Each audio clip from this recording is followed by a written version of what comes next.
আজ আমি যাচ্ছি আমার বরের একটা ছাত্রের বিয়ে বাড়িতে। তো সেই থেকেই তোমাদের ব্লগটাকে শুরু করলাম। আজকে শুধু শেয়ার করবো আমি কোথায় গিয়েছিলাম, মানে আমি বিয়ে বাড়িতে যাচ্ছি। তো আমার ফাইনাল লুকটা দেখো, এইভাবে আমি সেজেছি। তো কেমন লাগছে সেটা অবশ্যই কমেন্টে জানিও। আর আমার মেয়েকে এখন ড্রেস আপ করাবো। আমার হাজবেন্ড একটু পড়াশোনা করছে, তো ও উঠলে ও ড্রেস পরে নেবে, নিলে আমরা সবাই মিলে চলে যাবো। তোমরা হয়তো ভাবছো যে এখন তো কোনো বিয়ে নেই, তাহলে বিয়ে বাড়ির ভিডিওটা কি করে আমি পেলাম। অ্যাকচুয়ালি কী বলো তো, বিয়ে বাড়ির ভিডিওটা অনেক দিন আগের, সেই ভিডিওটাই আজকে তোমাদের সাথে শেয়ার করলাম।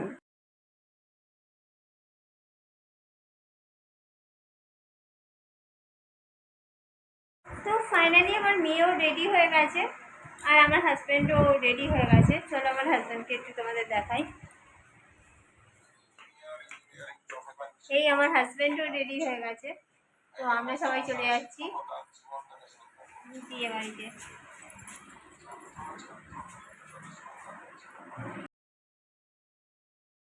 বিয়ে বাড়িতে আসার পর চারিদিকে চেয়ে দেখি, ওরে বাবা, লোকে লোকারণ।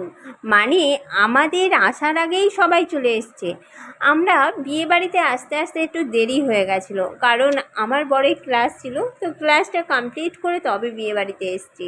তো সেই জন্য একটু দেরি হয়ে গেছে। এদিকে দেখো, বিয়েবাড়িতে আমার ফেভারিট হচ্ছে লস্যি। আর কি করে আমার মনের কথাটা বুঝতে পেরেছিল, আর এই গরমে লস্যি ভাবাই যায়। তার উপর আছে আইসক্রিম, মানে স্টলগুলো দিয়েছিল সবই আমার মনের মতো। মানে আইসক্রিম আর লস্যি এই গরমে, মানে কি বলবো, একটা আমেজিং একটা ভাব। তো আমার বর এক গ্লাস নিয়ে নিল। মেয়েকে দেবো না ভেবেছিলাম, কিন্তু ও এতটাই গরম পড়েছে যে ওর না দিয়ে পারলাম না। তো ওকেও একটা গ্লাস নিয়ে ধরিয়ে দিলাম এই খাওয়ার জন্য। আর আমি নিজেও একটা গ্লাস তুলে নিলাম। তো লস্যিটাও দারুণ বানিয়েছিল, সত্যি বলতে কি, দারুণ দারুণ বানিয়েছিল। তো আমি খেতে খেতে কিছুক্ষণ আমার মেয়ের একটু নাচেরও ভিডিও করে নিলাম, কারণ আমার মেয়ে দেখেছে এত বড় একটা ফাঁকা মাঠ আর সেখানটায় নাচতে শুরু করে দিয়েছে। আর এই ঘরটা দেখতে পাচ্ছ, এখানে হচ্ছে মানে বর আর বউ দাঁড়িয়ে আছে ওর ভিতরে। তো আমি ওখানে যাব, কিন্তু কি বলো তো, এত গরম না, বাইরেটায় আগে ঢুকে লস্যি আর হচ্ছে মালাইটাকে টেস্ট করে নিলাম। তারপরে এবার বরের কাছে যাব, সেটা হচ্ছে একটু পরে গেলেও হবে। তো সেই জন্য আমি কি করলাম, আমার মেয়েকে একটু এখানটায় মিউজিকের সাথে নাচছিল, তো তার একটু ভিডিও বানাতে শুরু করলাম। তো এখানটায় ও হচ্ছে কি আর্ধেক খেতে ব্যস্ত, আর পরটা হচ্ছে নাচতে ব্যস্ত। আর এখানে দেখতে পাচ্ছ, এখানে হয়েছিল খাওয়া দাওয়ার বিশাল আয়োজন। আর সত্যি কথা বলতে কি, পাত্রের সবাইকে আমরা চিনি, কারণ আমাদের গ্রামের ছেলে তো, সেই জন্য সবাই চিনি, মানে সবাইকে চেনাশোনা। তার ওপর ওর ছাত্র।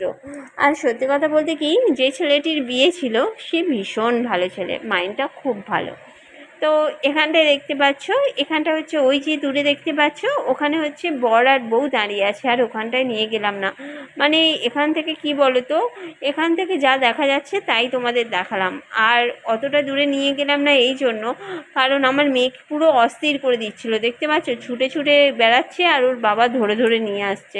তো এই রকম একটা কাণ্ড করছিল সারা বিয়ে বাড়িটা, যাকে পাচ্ছে তাকে জড়িয়ে ধরছে।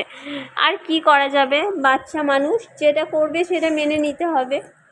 আর তারপরে ফাইনালি আমরা খেতে বসে গেছি। আর আমার মেয়ের মুখটা দেখ।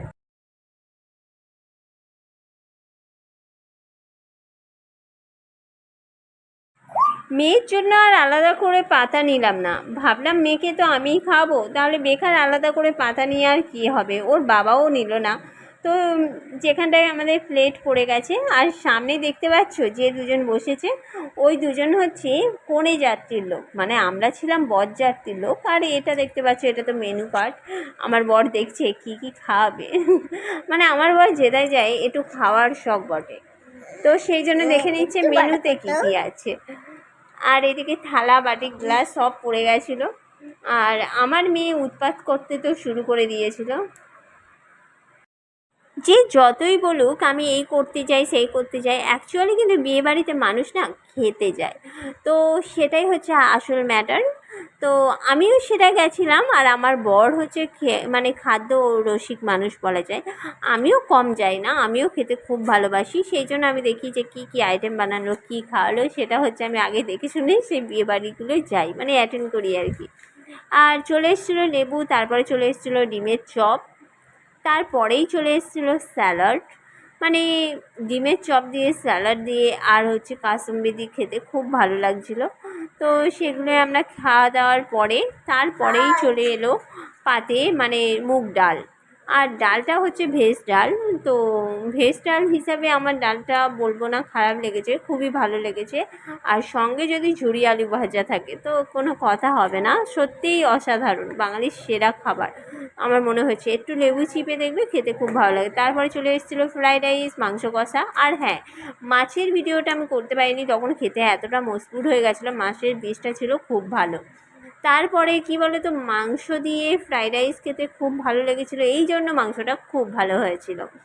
তার এটা খাওয়ার পরেই চলে এসেছিলো মিষ্টি, ওই কি বলে ওটাকে, এই মিষ্টিটার নাম আমি ঠিক জানি না। তো ডেজার্ট মিষ্টি চলে এসেছিলো, তারপরে হচ্ছে রসগোল্লা চলে এসেছিলো। আমি খেয়ে দিয়ে এবার বাড়িই যাই, আর তোমরা বলো কেমন।